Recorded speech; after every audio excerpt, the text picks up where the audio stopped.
श्री स्वामी समर्थ. अधिक मासातील ज्येष्ठ पौर्णिमा नेमकं कधी 30 मे की 31 मे? या पौर्णिमेला खूप महत्त्व आहे.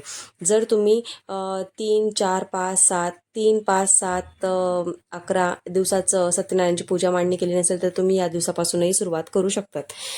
तर त्याच्यासाठी तुम्हाला संकल्प करायचा आहे. पौर्णिमा ही भगवान विष्णू आणि माता लक्ष्मीला समर्पित असते. एकत्रितपणे ही तुम्हाला सेवा करायची, त्यामुळे घरातील आर्थिक स्थितीही सुधारेल. या सेवेमुळे तुमचे दारिद्र्य जे आहे तेही नष्ट होईल.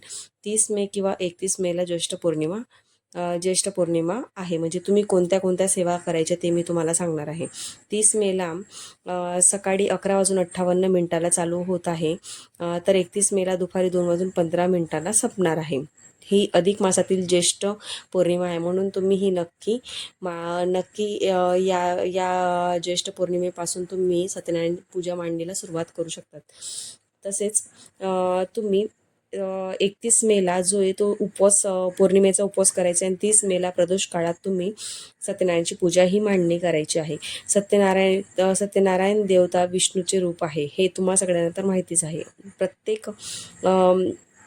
प्रत्येक महिन्याला, म्हणजे आपण प्रत्येक महिन्याला पौर्णिमेच्या सत्यनारायणची पूजाची मांडणी करायला हवी आणि पूजा करायला हवी.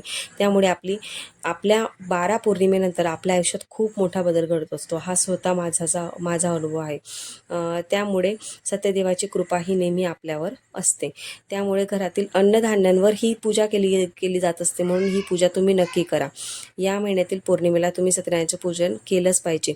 त्यामुळे डोक्यावरतील कर्जाचं निवारण होऊ शकतं. आणि तुम्ही इथून या पौर्णिमेपासून सत्यनारायणची पूजा मांडण्यास सुरुवात करू शकतात. सत्यनारायण पूजेचा माझा खूप चांगला अनुभव आहे, आणि ज्यांना अनुभव आला असेल त्यांनी मला कमेंटमध्ये नक्की सांगा. सत्यनारायण पूजा कशी करावी? 30 मेला संध्याकाळी प्रदोष काळात तुम्ही पूजा मांडणी करायची आहे. मी पूर्ण व्हिडिओमध्ये तुम्हाला दाखवले की तुम्ही कशा पद्धतीने पूजा मांडणी करू शकतात.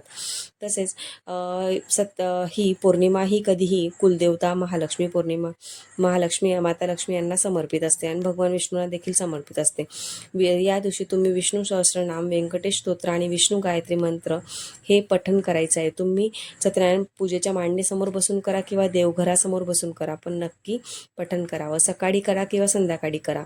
असं म्हटलं जातं की 7 वाजेपासून 9 वाजेपर्यंत तुम्ही ही सेवा केली तर खूपच योग्य मानली जाईल, कारण की त्यावेळी देवांची कृपा भरपूर असते. तसेच 30 तारखेला सकाळी किंवा संध्याकाळी ही सेवा करायची. आणि अधिक मास असल्यामुळे तुम्ही भगवद्गीतेचा 15व्या अध्यायाचं पठणही केलं तरी खूप चांगली गोष्ट आहे. माता लक्ष्मीची सेवा करण्यासाठी तुमच्याकडे श्रीयंत्र असेल, कारण की माता लक्ष्मीचं आसन असतं. आसनावर सेवा केल्यामुळे तुम्हाला भरभरून फळ जे आहे ते तुम्हाला मिळणार आहे. किंवा तुम्ही माता लक्ष्मीची मूर्ती आहे त्याची सुद्धा तुम्ही सेवा केली तरी चालेल. माता लक्ष्मीच्या मूर्तीच्या आजूबाजूला किंवा श्रीयंत्राच्या आजूबाजूला कमळगठ्ठाची माळ असावी. छोटं असतं तर 16 मणींची, 108 मणींची, मोठी असली मूर्ती तर किंवा मोठं श्रीयंत्र असलं तर 108 मणींची माळ तुमच्याकडे असायला हवी. म्हणजे असं म्हटलं जातं की आपण 108 कमळ हे श्रीयंत्राला अर्पण करतोय, किंवा 16 कमळ हे श्रीयंत्राला अर्पण करतोय, म्हणून आजूबाजूला माळ नक्की असावी. या दिवशी तुम्ही कुलदेवी, अन्नपूर्णा किंवा माता लक्ष्मी यांच्यावर कुंकुमार्चन करावं. कुंकुमार्चन करताना 16 वेळा श्रीसूक्ताचं पठण करावं. 15 वेळा फक्त श्रीसूक्ताचं पठण करावं, आणि 16व्या वेळा तुम्ही हात जोडून फलश्रुती ही म्हणायची आहे. शेवटी ज्या 16व्या वेळी तुम्ही म्हणणार तेव्हा तुम्ही फलश्रुती ही म्हणायची आहे.